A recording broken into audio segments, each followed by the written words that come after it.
Film के शुरू में हम एंशिएंट रशिया को देखते हैं, यानी पुराने वक्त के रशिया को, जहां एक जंगल में एक योद्धा अपने घोड़े पर भाग रहा होता है और कुछ लोग उसका पीछा कर रहे होते हैं और वो लोग उस योद्धा को पकड़ लेते हैं। और तभी वहां पर एक जादूगरनी आती है जिसका नाम बर्बरा है और वो उस योद्धा को पत्थर का बना देती है। दरअसल जादूगरनी बर्बरा को लगता है कि ये आखिरी योद्धा है और ये इसकी बनाई हुई जादुई सल्तनत में इसका दुश्मन साबित हो सकता है, इसलिए वो उस योद्धा को पत्थर का बनाकर पानी में फेंक देती है, जहाँ पानी में हमें और भी पत्थर की मूर्तियां दिखाई देती हैं, जिससे हमें पता चलता है कि इस जादूगरनी ने और भी बहुत सारे योद्धाओं को पत्थर का बनाया है। जादूगरनी ने योद्धा के एक और साथी को पकड़ रखा होता है, लेकिन किसी तरह से वो अपनी जान बचाकर पानी में छलांग लगा देता है। और अब यहीं से सीन कट होता है और हमें मॉडर्न रशिया दिखाया जाता है, जहां हमें इवान नाम का एक जादूगर दिखाते हैं जो बचपन से अकेला रहता है क्योंकि वो एक अनाथ है। इवान अपनी जादुई ट्रिक्स से लोगों का दिल बहलाता है और साथ ही उसके पास साइकिक ट्रिक्स भी होती हैं, जिसकी वजह से वो लोगों की मदद भी करता है। एक दिन एक लेडी उसको अपने घर पर बुलाती है और उससे पूछती है कि उसका हस्बैंड उसे धोखा क्यों दे रहा है। इवान उसे अपनी पावर से बताता है कि तुम्हारे घर पर बुरी शक्तियों का असर है, जिसकी वजह से तुम्हारा हस्बैंड तुम्हें धोखा दे रहा है। उस औरत को अभी तक तो अपने हस्बैंड पर सिर्फ शक था, लेकिन इवान की बात सुनने के बाद उसे कंफर्म हो जाता है कि उसका हस्बैंड उसे धोखा दे रहा है।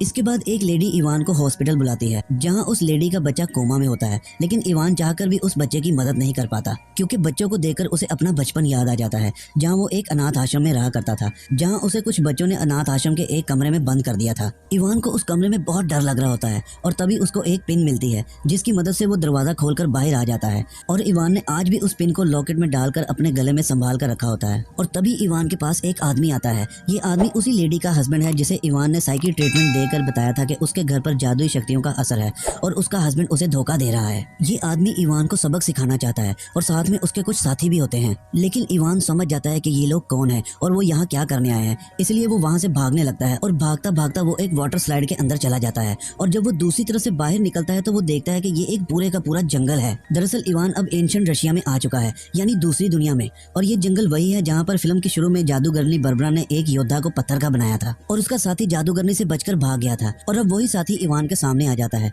और वो इवान को बताता है कि तुम एक योद्धा के बेटे हो और तुम्हारे माँ बाप ने तुम्हें छुपा दिया था, जिसकी वजह से तुम्हें दूसरी दुनिया में भेज दिया गया था। इसके बाद वो बूढ़ा आदमी इवान को एक रिंग देता है और कहता है कि तुम्हें इस पूरी जगह को बचाना होगा, ये जगह खतरे में है। इवान को उसकी बातों पर यकीन नहीं हो रहा होता, उसे लगता है कि ये कोई पागल है। और तभी एक तीर आकर उस बूढ़े आदमी को लगता है, जिसके बाद उसकी मौत हो जाती है। कुछ ही पलों बाद वहाँ पर घोड़ों पर कुछ सिपाही आ जाते हैं जो इवान के हाथ बांधकर अपने राजा के पास ले जाते हैं। लेकिन जब राजा इवान के हाथ में अंगूठी देखता है तो वो बहुत खुश हो जाता है और उसके हाथ खोलकर उसे कहता है कि तुम मेरे भाई हो। इसके बाद राजा उसे अपनी क्वीन से मिलवाता है और ये क्वीन वही जादूगरनी बर्बरा है जिसने मूवी के शुरू में योद्धाओं को पत्थर का बनाया था। क्वीन इवान से कहती है कि मेरे साथ चलो, मैं तुम्हें महल दिखाती हूँ। और इवान भी उसके पीछे पीछे चल पड़ता है और वो जादूगरनी उसे एक तहखाने में बंद कर देती है, जिससे हमें पता चलता है कि ये जादूगरनी बर्बरा की एक चाल थी। इवान वहाँ तहखाने में देखता है तो उसे कुछ अजीब सा मंजर दिखाई देता है। वहाँ एक आदमी की बॉडी के हर एक हिस्से को बर्फ के टुकड़ों में कैद कर रखा होता है। वो आदमी इवान से कहता है कि मैं तुम्हें जानता हूँ और मैं ये भी जानता हूँ कि तुम कहाँ से आए हो, पर शायद तुम नहीं जानते कि तुम कौन हो। तुम एलुशा के बेटे हो। दरअसल एलुशा वही है जिसको फिल्म के शुरू में जादूगरनी बर्बरा ने पत्थर का बनाकर पानी में फेंक दिया था। वो आदमी इवान को बताता है कि अगर तुम्हें अपनी दुनिया में वापस जाना है तो तुम्हें एक खास किस्म की जादुई तलवार को हासिल करना होगा और उस तलवार को सिर्फ एलुशा का बेटा ही हासिल कर सकता है, जो कि तुम हो। मैंने भी कभी उस तलवार को हासिल किया था, जिसके बाद मैं अमर हो गया था, लेकिन जब ये बात बादशाह को पता चली तो उसने मुझे और साथ में मौजूद दुनिया में तमाम जादूगर जो अच्छा काम करना चाहते थे उन सबको इसी तरह तहखाने में कैद कर दिया और हम सबकी शक्तियाँ पूरी तरह से खत्म हो चुकी हैं। और अगर तुम उस तलवार को हासिल कर लेते हो तो सबकी शक्तियाँ वापस आ जाएंगी और उस तलवार की मदद से तुम वापस अपनी दुनिया में जा सकते हो। और अब यहाँ तहखाने में कैद करने के लिए एक विच को भी लाया जाता है जिसका नाम बाबा यागा है।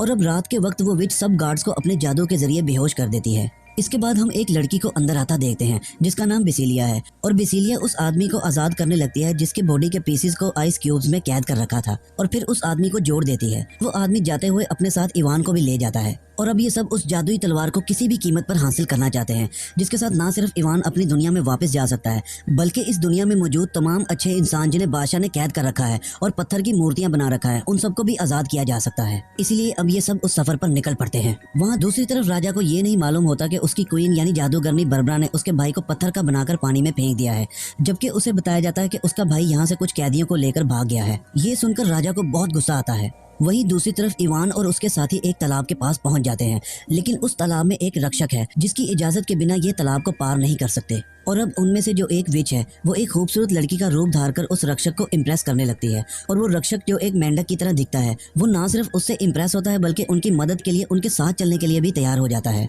और अब ये सब आगे की सफर पर निकल पड़ते हैं। जहाँ ये एक गुफा में पहुंचते हैं वहाँ एक बहुत बड़ा जायंट खाना बना रहा होता है। ये चुपचाप उस जायंट के पीछे से निकल जाना चाहते हैं, लेकिन तभी इवान के फोन पर रिंग होने लगती है, जिससे उस दानव को यानी उस जायंट को पता चल जाता है कि उसके पीछे कोई है। और वो पीछे मुड़ता है और इवान पर हमला कर देता है, जिससे इवान दूर जा गिरता है। इवान उस दानव को डिस्ट्रैक्ट करने के लिए अपने फोन पर एक म्यूजिक ऑन करके डांस करने लगता है और उसके बाकी के साथी चुपके से वहां से निकल जाते हैं। और अब ये सब एक बहुत ही खतरनाक नदी के पास पहुंचते हैं, जिसमें बहुत ही खतरनाक और खूंखार मछलियां होती हैं। और अब वो उस रक्षक को जो मेंढक की तरह दिखता है उसे पानी में भेजते हैं ताकि वो उन मछलियों को इस जगह से दूर भेज सके। और तभी जादूगरनी बरबरा अपनी पूरी सेना के साथ वहां पहुंच जाती है और वो उन पर हमला कर देती है। ये सब उनसे बचने के लिए पानी में कूद जाते हैं, जहाँ वो रक्षक मेंढक जिसका नाम बैरू है वो पहले से ही मौजूद होता है। वो उन्हें कहता है कि तुम लोग यहाँ से भाग जाओ, मैं अकेले ही क्वीन का मुकाबला कर लूंगा। इसके बाद वो रास्ते के आगे आकर तालाब का सारा पानी पी लेता है और गुब्बारे की तरह फूल जाता है, जिससे रास्ता बंद हो जाता है और क्वीन के सैनिक आगे नहीं जा पाते, जिससे रानी को बहुत गुस्सा आता है और वो अपने जादुई हंटर से बैरू पर वार करती है, जिससे वो पत्थर का बन जाता है। वहीं दूसरी तरफ इन चारों को दिखाया जाता है जो वहां से बचकर निकल आए थे। दरअसल इवान हर कीमत पर उस तलवार को हासिल करना चाहता है ताकि वो वापस अपनी दुनिया में जा सके, लेकिन बिसिलिया ऐसा बिल्कुल नहीं चाहती कि इवान वापस अपनी दुनिया में जाए, क्योंकि कहीं ना कहीं बिसिलिया भी उससे प्यार करने लगी है। बिसिलिया के पास फ्रॉग बनने की पावर होती है, जिसमें कहीं ना कहीं जादूगरनी बरबरा का हाथ होता है, क्योंकि एक बार बिसिलिया के पूरे परिवार को जादूगरनी बरबरा ने फ्रॉग में तब्दील कर दिया था, लेकिन उस विच बाबा यागा ने वापस बिसिलिया को इंसान बना दिया था। और एक बार फिर से बरबरा उन तक पहुंच जाती है और उन पर हमला कर देती है। इवान को उसके सिपाही पकड़कर बंदी बना लेते हैं और जब वो बिसिलिया के पास पहुंचने लगे होते हैं तो वो ऊपर से नीचे गिर जाती है, लेकिन इससे पहले कि वो नीचे जमीन पर गिरती वो फ्रॉग में बदल जाती है और उसकी जान बच जाती है।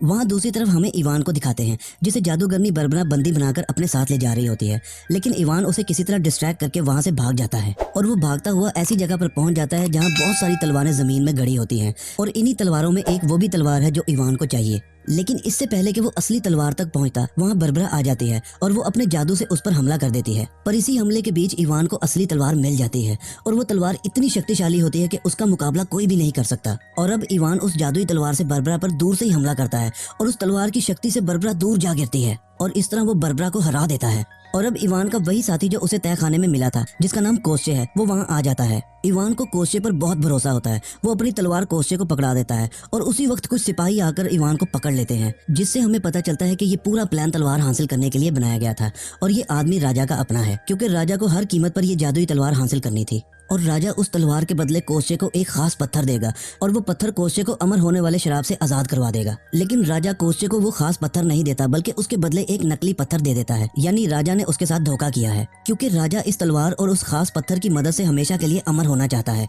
और अब राजा उस तलवार से उन सब पर हमला करने ही लगा होता है कि तभी वहाँ बेसिलिया आ जाती है और वो राजा को धक्का मार देती है, जिसकी वजह से तलवार राजा के हाथ से दूर जा गिरती है। और अब इवान उस तलवार को उठाकर गोल घुमाता है, जिसकी वजह से एक हवा में बवंडर बन जाता है और इवान तलवार को वहीं पर फेंककर उस बवंडर में छलांग लगा देता है और वो वापस अपनी दुनिया में आ जाता है। और अब अपनी दुनिया में वापस आने के बाद इवान को बेसिलिया बहुत याद आती है। उसे एहसास होता है कि उसे बेसिलिया को वहाँ छोड़कर यहाँ नहीं आना चाहिए था, इसीलिए वो उस वाटर स्लाइड से होता हुआ इस दुनिया में वापस आ जाता है जहाँ से वो पहले इस दुनिया में आया था। वहाँ पर राजा को दिखाया जाता है, जिसके हाथ में वही जादुई तलवार होती है, लेकिन इवान इस बार अपने साथ गन भी लाया होता है। वो राजा पर बहुत गोलियां चलाता है, लेकिन राजा पर उन गोलियों का कोई भी असर नहीं होता, क्योंकि उस जादुई तलवार में उस प्रीशियस स्टोन को लगाने की वजह से राजा में बहुत सारी ताकतें आ जाती हैं। और अब वो इवान को मारने के लिए आगे बढ़ रहा होता है कि तभी वहाँ एक बहुत ही भयानक ड्रैगन आ जाता है, जो इवान को बचाने के लिए राजा पर आग से हमला कर देता है। और इसी मौके का फायदा उठाते हुए इवान बेसिलिया को आजाद करवा देता है। बेसिलिया उसे बताती है कि तुम्हें अगर राजा को मारना है तो उस प्रीशियस स्टोन को तबाह करना होगा, उसी से राजा की मौत होगी।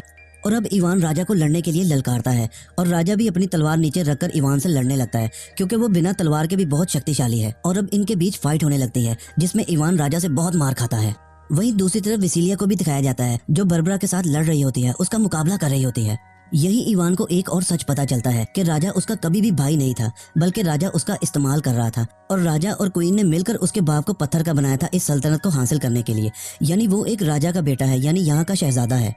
और अब इसी सब मुकाबले के बीच वो प्रीशियस स्टोन कोस्चे के हाथ लग जाता है, क्योंकि कोस्चे को राजा ने धोखा दिया होता है, इसलिए वो उससे नफरत करने लगता है। और अब इस तलवार और इस स्टोन की मदद से राजा भी कोस्चे की तरह अमर हो चुका था और अब इस स्टोन में राजा और कोस्चे दोनों की जान है। अगर इसे तबाह किया गया तो दोनों की मौत हो जाएगी, लेकिन कोस्चे अपनी जान का सैक्रिफाइस करते हुए उस स्टोन को तोड़ देता है, जिसके बाद दोनों की मौत हो जाती है और दोनों की बॉडीज राख बन के हवा में उड़ जाती हैं। और अब जब राजा की मौत हो चुकी थी तो ये देखकर बरबरा वहाँ से भाग जाती है और साथ ही महल में मौजूद एक पत्थर की मूर्ति जो वापस इंसान में तब्दील हो जाती है।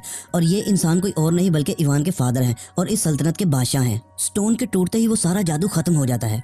और अब अगले सीन में हम देखते हैं कि इवान अपने फादर से मिलकर बहुत खुश होता है और वो फैसला करता है कि वो वापस अपनी दुनिया में नहीं जाएगा बल्कि यहीं रहेगा। वो विसीलिया के साथ शादी कर लेता है और इसके बाद वो दोबारा अपनी दुनिया में वापस आता है, जहाँ हॉस्पिटल में वो बच्चा कोमा में था। इवान उसे एक जादुई रक्त पिलाता है और वो रक्त पीते ही वो बच्चा होश में आ जाता है और इसके बाद इवान अपनी दुनिया यानी जादुई दुनिया में वापस आ जाता है। और अब फिल्म के आखिरी सीन में हम देखते हैं कि जादूगरनी बरबरा भी इवान की दुनिया में वापस आ जाती है और वो इवान के घर में मौजूद मेड से आकर मिलती है जो उस जादूगरनी बरबरा की माँ होती है। दरअसल इन दोनों ने मिलकर प्लान बनाया होता है कि वो उस जादुई दुनिया पर राज करेंगी, लेकिन ये प्लान उनका नाकाम हो चुका होता है। और अब बरबरा की माँ उसे कहती है कि मैं एक और प्लान बनाऊंगी जिसकी मदद से हम उस दुनिया पर दोबारा से राज करेंगे। इसी के साथ ये फिल्म यहाँ पर खत्म हो जाती है। इस फिल्म का सेकंड पार्ट मैंने एक्सप्लेन करके बहुत अरसा पहले अपने चैनल पर डाल दिया है, जो वर्ल्ड में सबसे पहले मैंने ही एक्सप्लेन की है। और इसका सेकंड पार्ट आपको पूरी यूट्यूब पर मेरे चैनल के अलावा कहीं और नहीं मिलेगा, तो उसे देखने के लिए मेरे चैनल का विजिट करें। अगर आपको ये वीडियो पसंद आई है तो वीडियो को लाइक कर दें और चैनल को सब्सक्राइब करके बेल आइकन को प्रेस कर दें। अपनी कीमती राय का इजहार हमें कमेंट सेक्शन में जरूर किया करें ताकि हमें पता चले कि हमारे व्यूअर्स हमारी वीडियोस को एंजॉय करते भी है या नहीं। और अब मिलते हैं एक और ऐसी ही अच्छी और नई वीडियो में, तब तक के लिए गुड लक।